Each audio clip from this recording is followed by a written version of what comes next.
Nos últimos dias, o debate sobre a redução da jornada de trabalho voltou à tona. Nós, inclusive, temos falado bastante sobre o tema aqui porque ele repercutiu tanto na internet quanto no Congresso.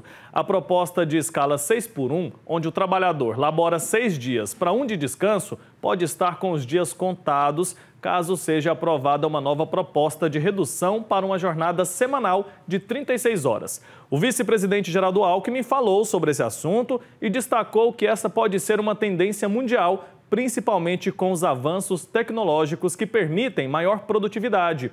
Para entendermos melhor os impactos sociais e econômicos da medida para os trabalhadores, eu recebo hoje a socióloga Ava Santiago, está conectada aqui com a gente. Bom dia, bem-vinda. Bom dia, Wilker. Bom dia a todo mundo que está assistindo a gente. Então, na sua opinião, como que as mudanças tecnológicas impactam essa tendência de redução de jornada de trabalho? Será que, com o avanço da tecnologia, estamos mais próximos de uma jornada reduzida nos nossos ambientes de trabalho?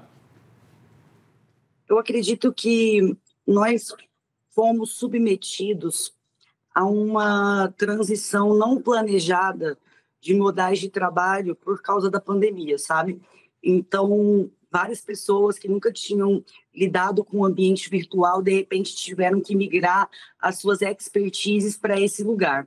E isso, de certa forma, causou uma sobrecarga gigantesca, porque aí as pessoas estavam trabalhando em casa sem ter uma legislação, um acordo coletivo, uma compreensão elaborada coletivamente de que o trabalho em casa também é trabalho.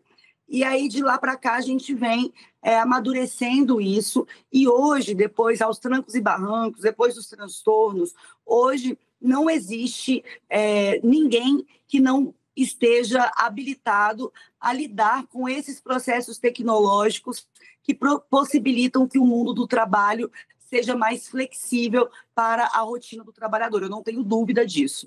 E essa flexibilidade que você menciona, ela é positiva, né? Porque o que a gente tem é trabalhador que começa a sua jornada às 8 da manhã para às 5, 6 da tarde, de segunda a sexta, no sábado trabalha até o meio-dia e sobra muito pouco espaço na vida para cuidar da própria saúde, para viver junto com a família. Então essa flexibilização talvez seja bastante positiva até para aumentar a produtividade, né?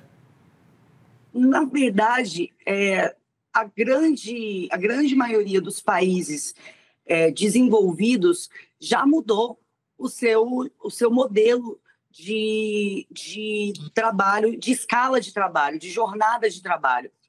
Por quê? Porque a gente precisa ter o resultado final do trabalho daquele trabalhador e não necessariamente a disponibilidade integral daquele trabalhador o tempo todo. É isso que se a gente for pensar apenas com a mentalidade econômica, é isso que a gente está esperando. Além disso, a gente tem trabalhadores muito sobrecarregados, a gente tem um nível cada vez mais crônico de estafa física, mental e emocional.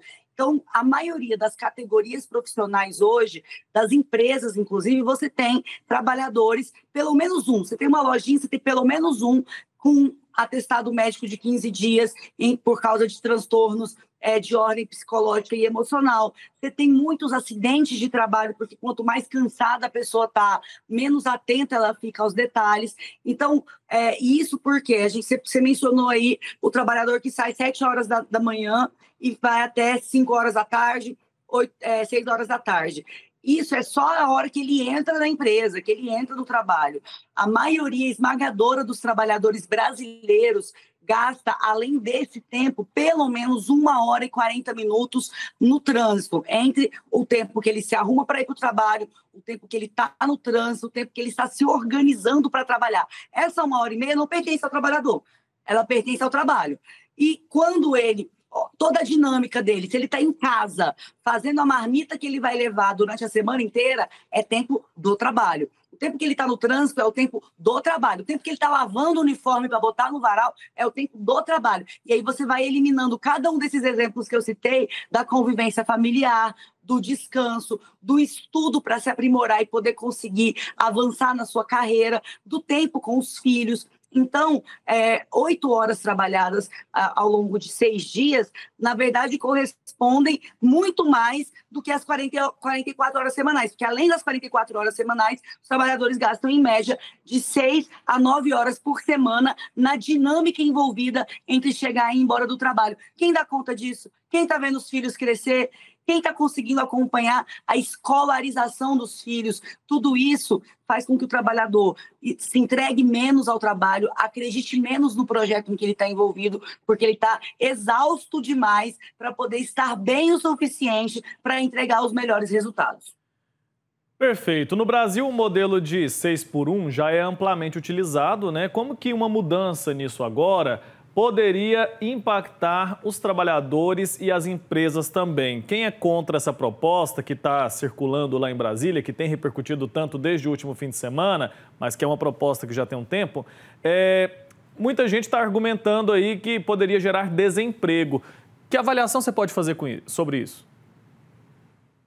Me permita e me perdoe ao mesmo tempo pela minha absoluta franqueza, mas isso é uma grande falácia de quem gosta de enriquecer às custas da subremuneração e da exploração do trabalho das pessoas. É claro que tem exceções. Você tem pequenos empresários, que são muitos no Brasil, que é aquele empresário que ele era um trabalhador e aí ele viu que ele tinha tino para os negócios, depois de 10 anos atrás de um balcão, batendo de porta em porta como revendedor, ele vai, abre a loja dele, abre o comércio dele e tem ali 4, 5 funcionários.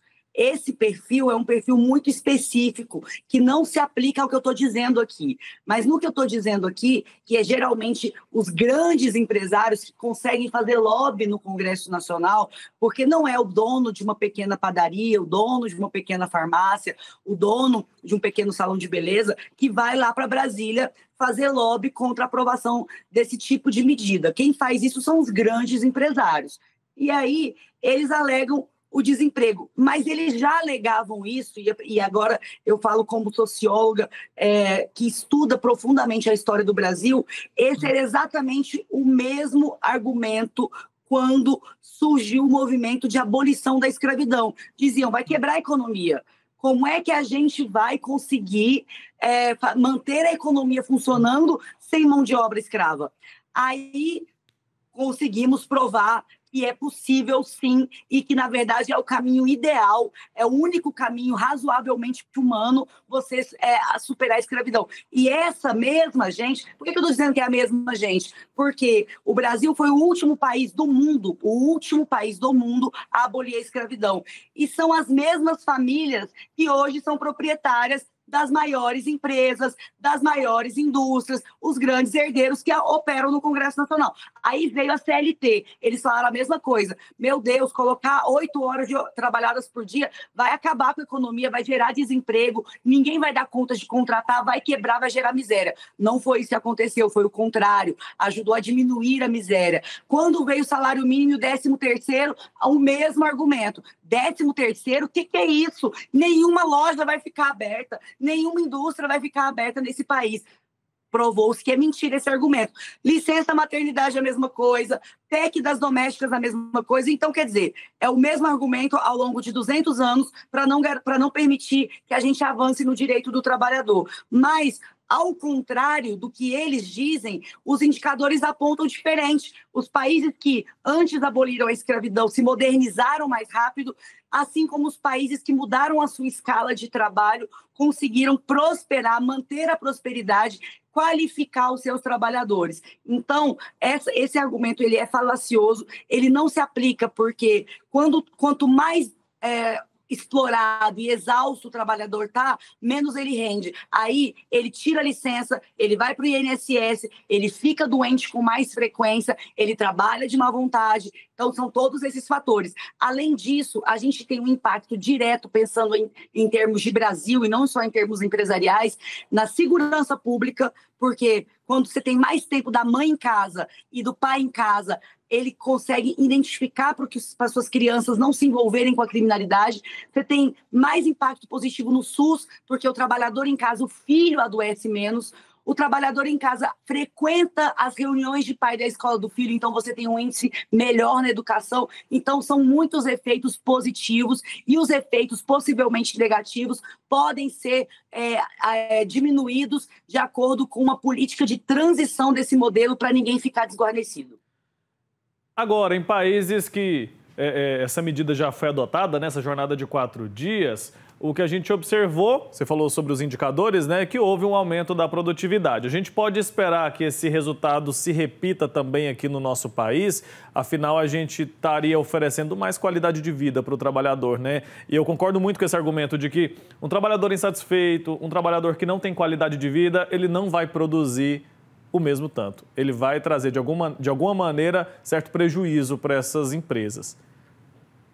Exatamente. A gente não só pode, como a gente tem fartos modelos que comprovam de que quanto mais você tem uma relação de parceria, de compreensão, eu vou trazer um exemplo no meu mandato mesmo. Ninguém precisa apresentar atestado médico. Ninguém precisa. Você precisa ir no médico? Eu tenho que ter uma relação de confiança com o meu funcionário. Se eu não acreditar que meu funcionário está doente, por que eu contratei ele? Por que eu contrato alguém? Por que eu remunero alguém que eu acho que está mentindo sobre a própria saúde, sobre a saúde dos filhos, entendeu? Então, você estabelece uma relação de confiança e é que, sem querer fazer merchan, mas com essa equipe, com esse tipo de relação de trabalho, que acredita nos trabalhadores, que permite que as pessoas levem o filho na escola, participe do Dia das Mães, se o filho estiver doente, se dedique a isso. Por exemplo, recentemente uma assessora minha ia defender a tese de doutorado. Falei, tira um mês para você chegar no dia. Olha, eu tenho uma doutora, eu que ganho com isso. Eu tenho uma doutora fazendo política pública. Com essa equipe, com essas condições de trabalho, eu fui eleita a mulher mais votada da história de Goiânia. Então, com um mandato super produtivo, com vários prêmios nacionais e internacionais. Então, sim, é possível atingir altos níveis de produtividade entendendo e respeitando a vida e o tempo das trabalhadoras e dos trabalhadores.